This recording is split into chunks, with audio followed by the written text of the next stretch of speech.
Hey guys, welcome back to Andy's Dinosaur Reviews, and today we are back with another brand new Paleo Revived release. We have another of the larger figures that have released in this line recently. This is the Suchomimus, and as we can see, this Suchomimus could be taken as, either a standard, just everyday Suchomimus, or the Jurassic World Chaos Theory version. So I went ahead, painted mine up to resemble the Chaos Theory version of Suchomimus, or at least, one of the variants in that show. Actually, I kind of took elements from a few of the different variants to create mine, but I'm pretty happy with the overall appearance of the paint job. Again, it's probably not the greatest paint job in the world, but it's pretty decent, I think, or at least as far as I'm concerned. But overall, the sculpt of this is super cool, and it's really neat to have such a massive Suchomimus now in my collection. Again, kind of like a Chaos Theory style Suchomimus. And if we go ahead and we grab our Suchomimus and we bring it closer here and take a look at it, you can notice one thing right away is we have a few different areas of articulation on the figure. And one of the first areas, of course, that would pop out, I think anyway, would be the articulated jaw. And as you can see, that jaw can open so wide.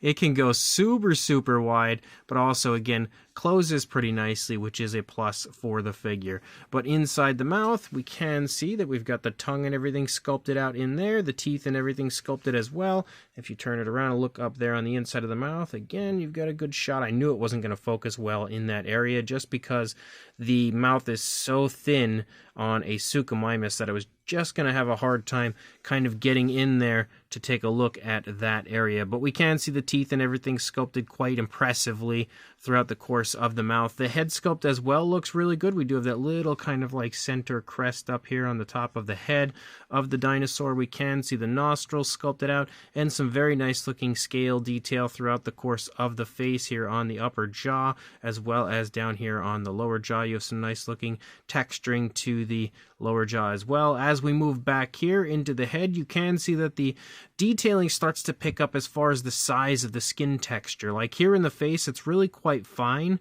We can also see the eye is sculpted quite nicely as well.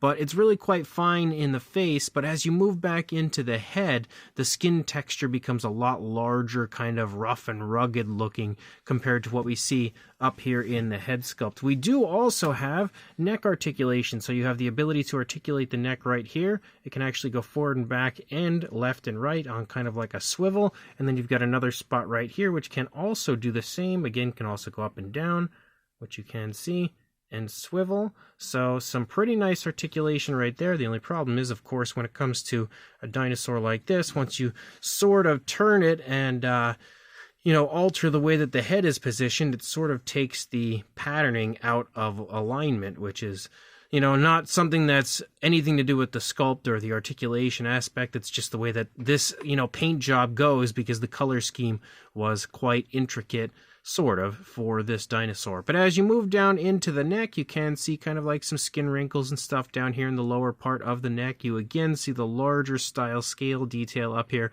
on the back of the neck of the Suchomimus. You've got the throat down here on the underside leading down. As we head down into the body, you can almost sort of make out the shoulder blade right here. Again, the skin texture continues to look really kind of rough and rugged looking throughout the course of the figure, and I feel like it becomes even more rough and rugged actually as you lead out into the tail, which this one has a super long tail. But as you move down into the arm, you can see again a little bit of a different style to the scales leading down here through the course of the arm, kind of starting really small and fine, then picking up in size drastically, and then starting to kind of decrease in size as we move down into the fingers of the dinosaur. We also, of course, have the nails sculpted out quite nicely, and they do have a genuine sharp look, which is also a plus. You have the ability to articulate the arms forward and back, of course, because it has kind of like swivel articulation, so you can really get that arm going.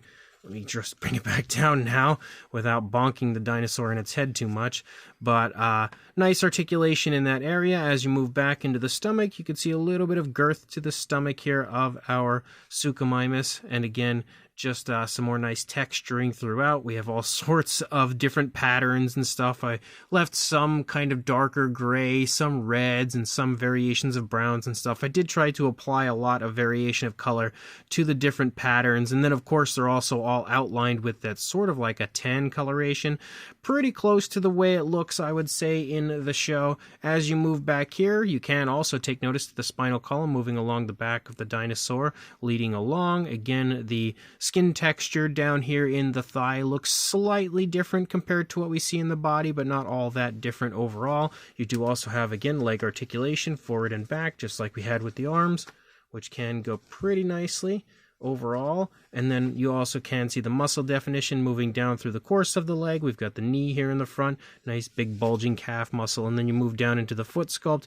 You can see a little bit of a different style to the scales leading down into the foot, and then you've got some scoots moving down over the toes, and then of course some nice texturing throughout the course of the toes, and then the nails, again, sculpted nicely, having a nice genuine sharp look. We can see over there is a dew claw present on the figure as well. And then we lead out, actually, if you look on the underside, there's also a cloaca present on the underside.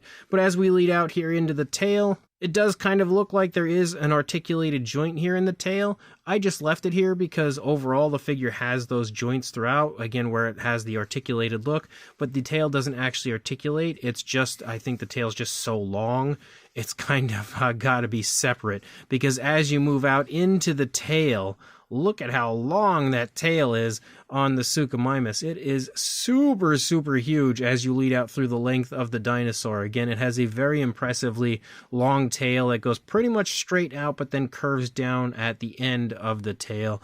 But there's not a whole lot of movement outside of that shown in that area of the Suchomimus. And of course, you're going to see pretty much the same thing on both sides as far as the sculpt goes, because it, for the most part, being an articulated figure, again, is in pretty much a neutral position, so you're not going to see a whole lot of difference from one side to the other, unless you're making that difference and, again, posing the dinosaur in a different way. But as far as a size goes, it's huge. It really is quite large. For a length from the tip of the tail to the snout of the Suchomimus, I would say about 23 3/4 inches, heading toward 24 inches, or about 60.5 centimeters. Now, as far as a height goes, that would be dependent on the way you pose it, because I have it kind of slightly crouched right now, and in the position it's in currently, it's just a hair under 6 3/4 inches, or around 17 centimeters.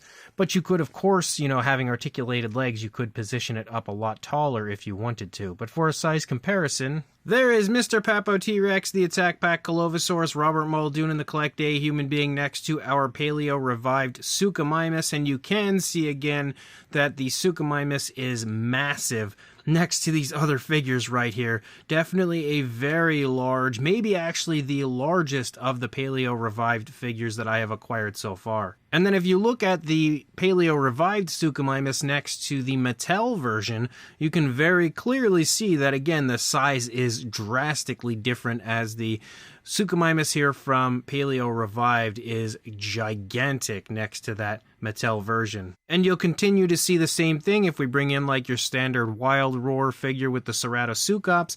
You can see that that figure as well, again, is a whole lot smaller than this Suchomimus. It's not until you bring in a Mattel T-Rex, which this is the Extreme Damage T-Rex, next to the Suchomimus, where you can really see something that kind of can compete with the Suchomimus in size. So kind of similar in size, honestly, when it comes to an Extreme Damage or Extreme Chompin' T-Rex and this Suchomimus. A lot more length on the Suchomimus, but kind of similar in size overall. And one final comparison, just because it's kind of humorous, but is also a Paleo Revived comparison. We have the Mechanical Arm Juvenile Baryonyx next to the Suchomimus, and since these are two kind of, related species, I figured I would bring the Baryonyx in to show you guys next to the Suchomimus and show you just how drastically different the sizes are. So this brand new Paleo Revived articulated Suchomimus is gorgeous, and again, it's another one of those figures where you can go either way if you want to kind of recreate the Suchomimus from Chaos Theory, you can, and if you want to just go with like your standard everyday, any style you want Suchomimus, you can. And again, it works great with either version because overall I think Chaos Theory did a pretty good job on creating a Suchomimus that looked kind of like it should. So, you know, kudos to them. But overall, the sculpt on this is fantastic. It has a lot of really nice, impressive detailing throughout. As you move through the course of the body, you can see quite a bit of variation to the different styles of skin texture as you move through, becoming even more rough and rugged as you lead out into the tail.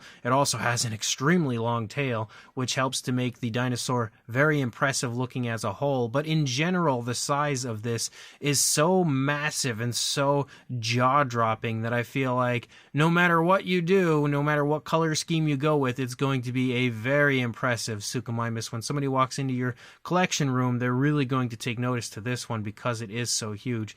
But on top of that, this one comes unpainted. That's something to keep in mind. So if you do acquire one, it will show up without any color on it at all, and it would be up to you then to either paint it or to send it off to a paleo artist to paint for you.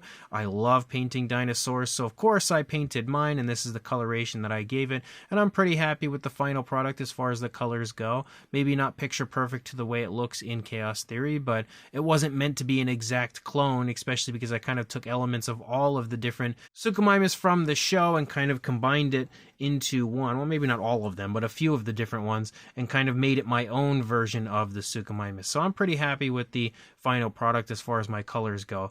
But this one is also fun because it does have articulation. Not all of the Paleo Revived figures do have articulation, so it's always fun when we get some that do. This one has a few different areas of articulation with both legs, both arms, 2 areas in the neck and jaw articulation. So without a doubt, a super cool figure from the Paleo Revived line. If you are interested in grabbing one and adding it to your collection, I will include a link in the description to all of the different areas of Dino Mike Mac's social medias and of course his website, where you can head on over there and purchase this for yourself. So make sure you do that, and of course like, comment, and subscribe, and I will see you in the next review. Thanks for watching.